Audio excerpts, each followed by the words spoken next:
YouTube, let's get it. Back with another video, YouTube. It's your boy Big Gal. And as you can tell today, I am very excited about what I have in front of us today. This is my first Team Energy Nitro XRC Team Energy vehicle, period. When I first started in the hobby, I was gonna get one of these vehicles. I started out with Red Cats. I was really gonna get one of these vehicles, but I never got around to it. I messed around and got my Armor V3, my Armor Outcast, and that turned me out. It turned me into a whole nother person when it comes to RCs. That's when I just went crazy and started picking up everything I could. But I always wanted one of these, and I finally had a chance to get one. I said, man, let me get this car. I'm very excited about this car because of the style of car it is. No one else makes us a car like this. Well, everybody else makes the car, the style of car, but the size of car like this in electric, right out of the box, RTR, ready to run. So, with no further ado, we're gonna get into it. This is the Team Energy. It's Nitro RCX Team Energy A7X. It has a 2400 kV motor. This is 1/7 scale. This is a 1/7 scale buggy. It has a 2400 kV motor and a 100 amp ESC. So with that being said, fellas, no more talking. We finna bust this box down. Let's get it.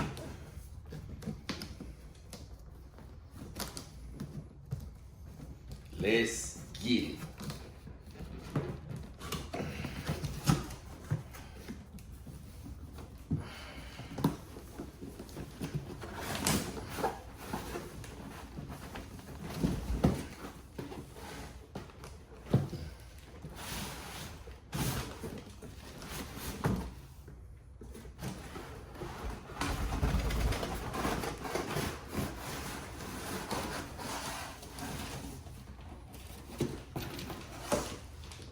First thing I want to do before I show y'all the car, y'all have to excuse the shop, man. I've been working lately. Just check the box for any leakages. Box seemed dry, don't see any leakages, so that is always a positive. All right, first up, you have not that many, just a few little goodies in the bag. You have an antenna straw, bind plug. I don't know what these are for yet, but we'll figure them out. You have a radio. A book, you have some stickers, there's a sticker sheet in here, and you have a blow up map of the actual car. So that's that. Alrighty, moving on. Pop this open right here. This is another great thing. I think this is like one of the best RTR remotes ever that you could buy. This is the GT3X. This is I think this is imported by FlySky. Because it looks just like the FlySky that I have, the GT3 FlySky. But this is a great remote. It has all your, your trims. It has a whole bunch of different things that you can do that you can't do on most RTRs. It has and it has model memory. It can use up to like, I want to say up to 10 models. But I will not be using this. I'm not even going to open this box because my brother has one of these and he broke his, and I probably just donated it to him. So I will not be using this at all, but it has like a 10 model memory. This is a really good remote. It has a digital face on it and all that good stuff. It is a really good remote. So let's move on. All righty. Ooh. I'm gonna take the back side off first. Good God Almighty. I am happy, man. I am happy. Hi, y'all. There she goes. Get this out of here real quick. Yes, sir. Good God Almighty, YouTube. Good God Almighty. All right, fellas. This is it. This is humongous, fellas. This is a 1/7 scale buggy. I lost words, man. I don't know what to say, man. I should have got one of these things, man. I shouldn't have never waited this long. This thing is awesome, man. I just like looking at the size of this, man. This is crazy. The only other people make a buggy that's big is you got Low C, you got Roving. But they're 5th scale buggies. They're way bigger and they're all gas. You have to convert them to electric. This is a 1/7 scale. It's about the size of a Mojave. It is the size of a Mojave, and it has bigger wheels, and the A-arms are longer. This is amazing, ladies and gentlemen.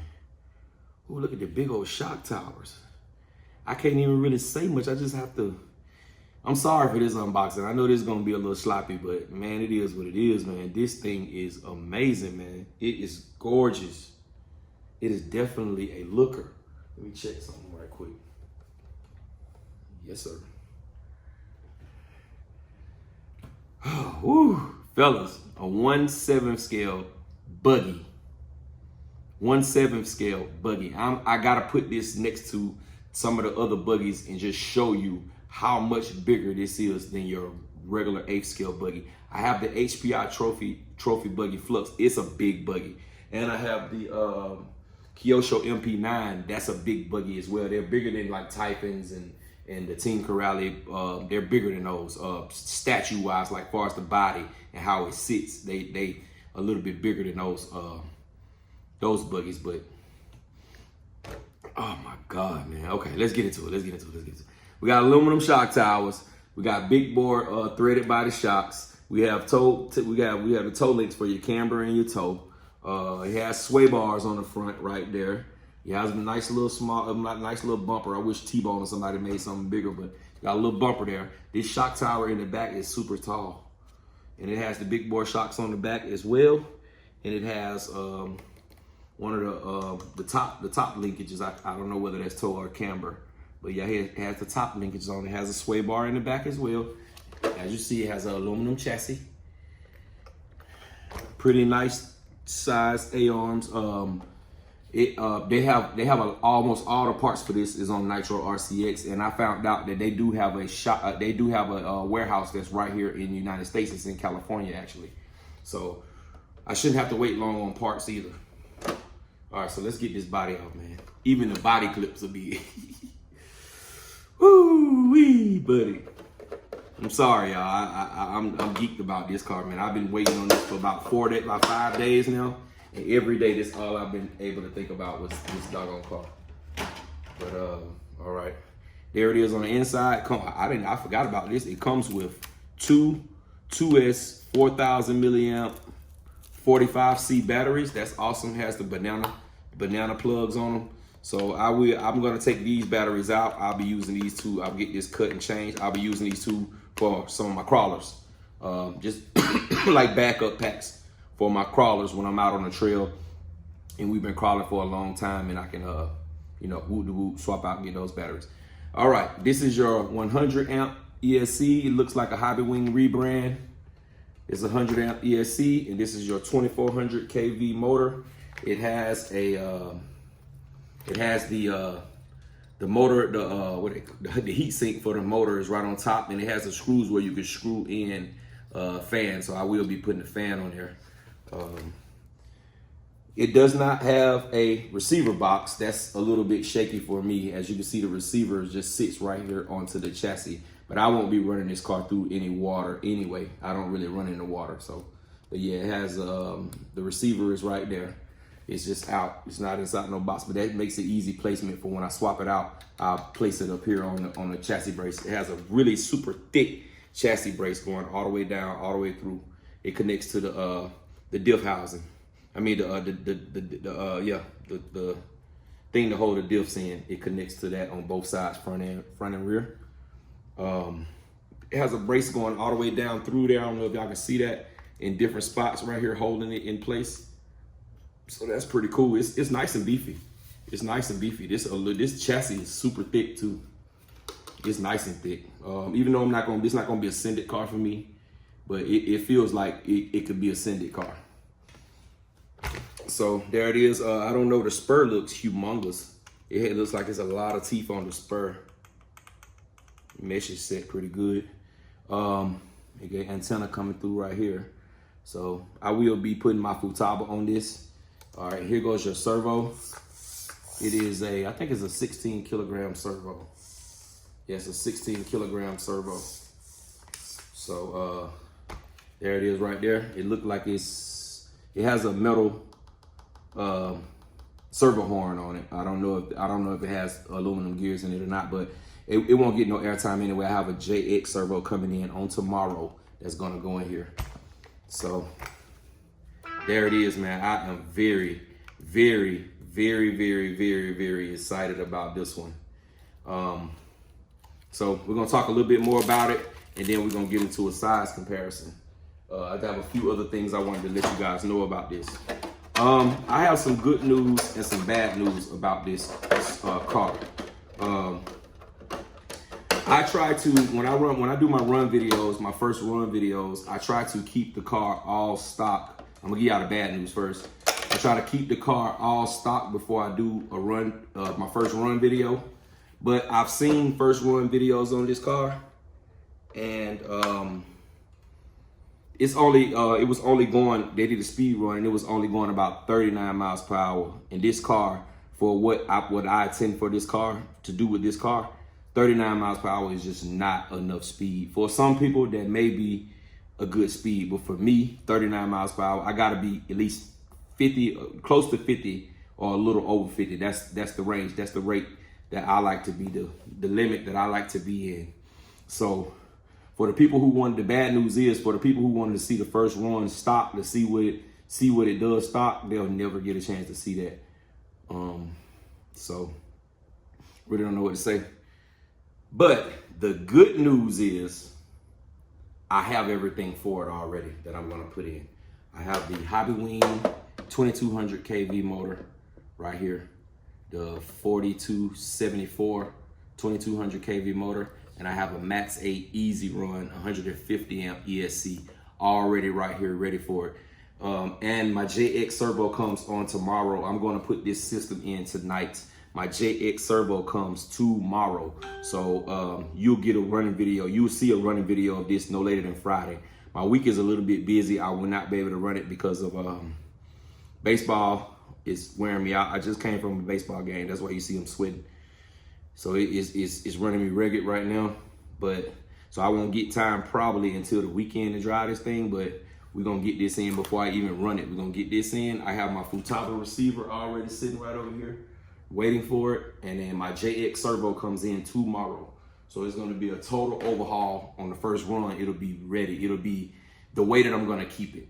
The first run will be exactly the way that I'm gonna keep it. I'll probably put like a 15 or 16 tooth because this car is a little bit bigger and I don't want my electronics to run hot. So I'll do a 15 or a 16 tooth on here. That'll be it. If I can hit close to 50 or a little above 50, that's all I'll need to do what I wanna do with this car.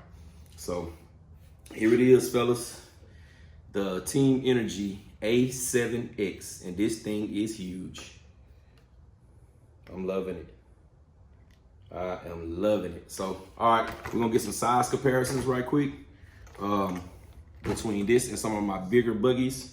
I wanna make sure I got everything in the frame so y'all can be able to see. Good.